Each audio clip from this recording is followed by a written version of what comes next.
Senhora presidente, senadora Ana Amélia, que preside a sessão nesse momento. Senadora Ciro, apenas para aproveitar que o senhor está chegando à tribuna, para dar boas-vindas para os jovens estudantes das escolas que nos visitam aqui do Distrito Federal. Muito obrigada pela visita. Está falando o senador Assir Gurgax, que é do PDT, lá do estado de Rondônia, na região norte do país. Com a palavra o senador Assir. Sejam bem-vindos os alunos e também os seus professores que acompanham os alunos. Sejam bem-vindos à nossa casa. Senhora presidente, senhoras e senhores senadores, venho nessa tarde falar na tribuna sobre as manifestações que acontecem no Brasil desde julho, último mês, que estão acontecendo e que não pararam e a tendência é não paralisar por enquanto. São manifestações importantes que trazem um recado diretamente aos políticos brasileiros.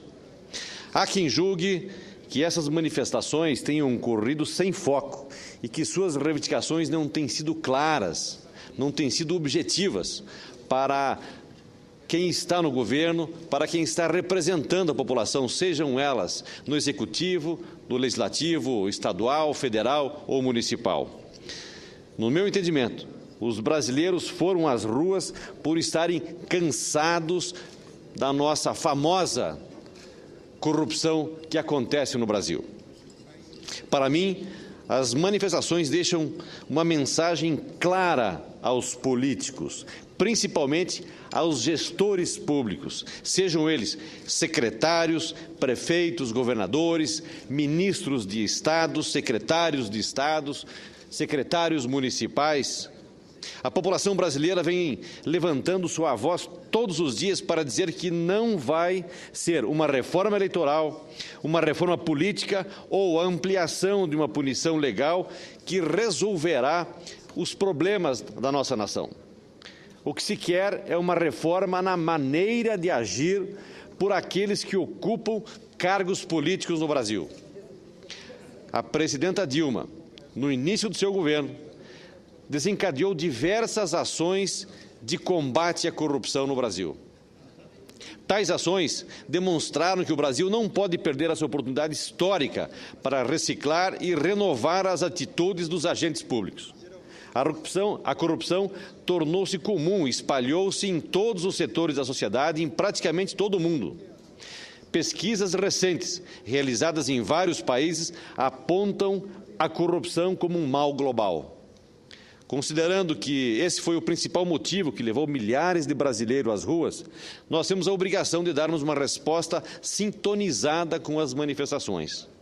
Segundo reportagem publicada no jornal O Estado de São Paulo, dados indicam que nos Estados Unidos de 1974, somente 3% dos congressistas aposentados se tornavam lobistas. Hoje, a porcentagem é de 42%. O resultado disso é que a legislação norte-americana se transformou em um emaranhado de regras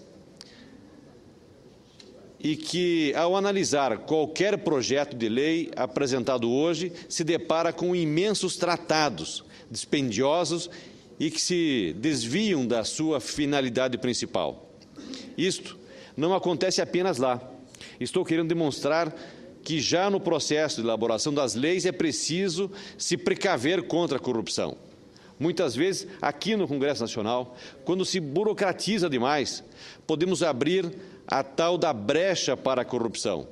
Uma licença, seja ela ambiental, de obra, seja ela municipal, estadual ou federal, uma medição, quanto muito mais burocratizada, deixe o caminho aberto para consultorias desnecessárias.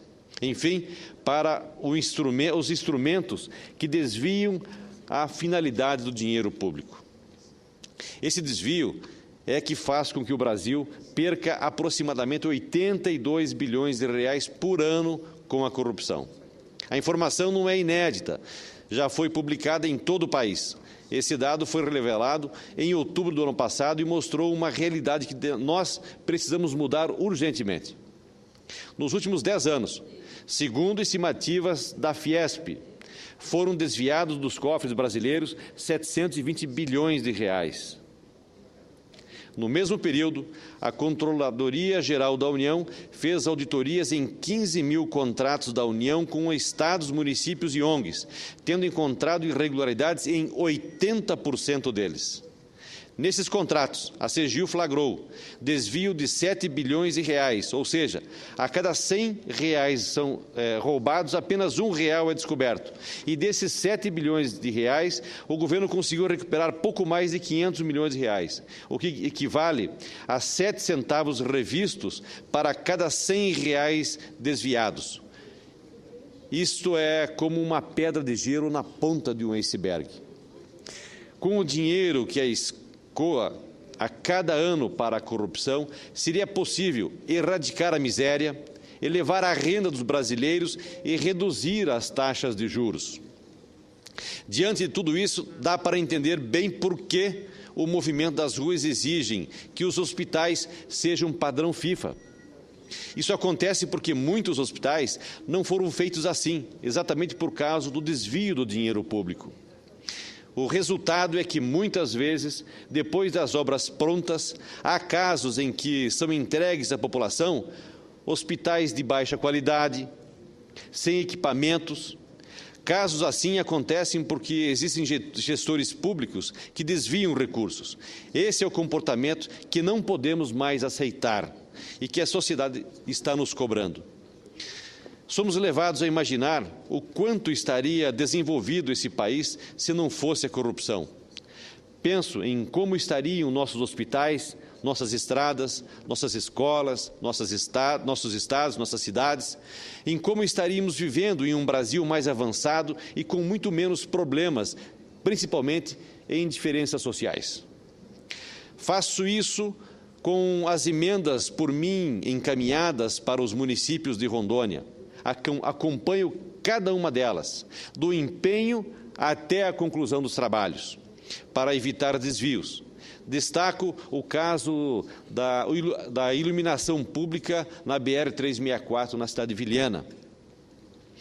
Também as travessias urbanas que foram construídas em Ji-Paraná no ano passado. Foram obras executadas em tempo recorde, de excelente qualidade e com um valor abaixo do previsto. Em Ji-Paraná, acompanhei pessoalmente a execução. Cumpri apenas o meu dever como senador, mas cabe também ao cidadão nos ajudar a fiscalizar. Decidimos, senhora presidente, que precisamos mudar a legislação para as eleições de 2014. E existe uma proposta na Casa, uma pequena reforma eleitoral com o objetivo principal de reduzir os custos, o tempo de campanha, tornando-as mais claras, baratas, democráticas, também sempre, e o que é mais importante, sempre combatendo a compra de votos no nosso país. Concordo que é sempre necessário melhorar as eleições, porque é através do voto que a população escolhe seus representantes. Apesar de que as pesquisas indicam que a maioria daqueles que estão nas ruas exigindo mais ética e menos corrupção, não lembram em quem votou para deputado, vereador, senador e até mesmo para o prefeito da sua cidade. Aqui chamo a atenção da população para o fato de que os gestores públicos saem, na maioria, das urnas. E o momento do voto é de muita atenção, responsabilidade e, principalmente, muito civismo. O eleitor sabe que não deve vender o seu voto, mas eu entendo que as alterações nas regras eleitorais, a fixação de maiores penas para a corrupção, a ampliação da lei da ficha limpa, a perda imediata de mandato de condenados, como prevê a PEC 18 de 2003, do senador Jarbas Vasconcelos, e outras iniciativas que votamos aqui, aprimoram os instrumentos de combate à corrupção em nosso país, mas não atendem às expectativas do cidadão nesse momento. O que, ao meu ver, a sociedade exige é uma mudança de comportamento, de maneira de pensar e, principalmente, de agir do ente público. O que é imoral não deve ser aceito como prática comum. A sociedade está como nunca esteve antes em nosso país, indicando os caminhos que temos que trilhar, E esta é uma oportunidade que temos de aproveitar para que essa casa, o próprio Congresso Nacional, não perca o trem da história. Precisamos nos dedicar para blindar a gestão pública contra a corrupção. E isso significa eliminar as chances de atuação do corrupto, tanto quanto daquele que corrompe. Essa legislatura, senhora presidenta, senhoras e senhores senadores, tem a faca e o queijo na mão, as ferramentas legais e a motivação para marcar sua posição nos livros da história brasileira. Temos a chance de fazermos as mudanças necessárias para mudarmos de vez o nosso país. Mudar, é claro, para melhor. E para isso, precisamos apenas ouvir o clamor das ruas, que vem em alto e bom som, para que coloquemos um ponto final na corrupção no Brasil. Nós do PDT convidamos cada brasileira a repensar essa situação, porque a corrupção não é um mal que está localizado nesta ou naquela parcela da sociedade. Por exemplo, se as empresas que participarem de uma licitação não forem coniventes com as armações e fraudes, o processo correrá de forma limpa. Se o político corrupto não encontrar quem aceite vender o seu voto, ele não vai se eleger e, sem chegar ao poder, ele não terá como desviar os recursos do governo. A corrupção afeta a todos nós e o Brasil inteiro tem de tomar para si a responsabilidade de participar dessa luta.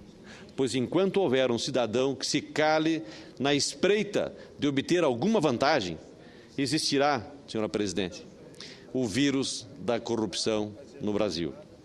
Essas eram as minhas palavras, senhora presidente.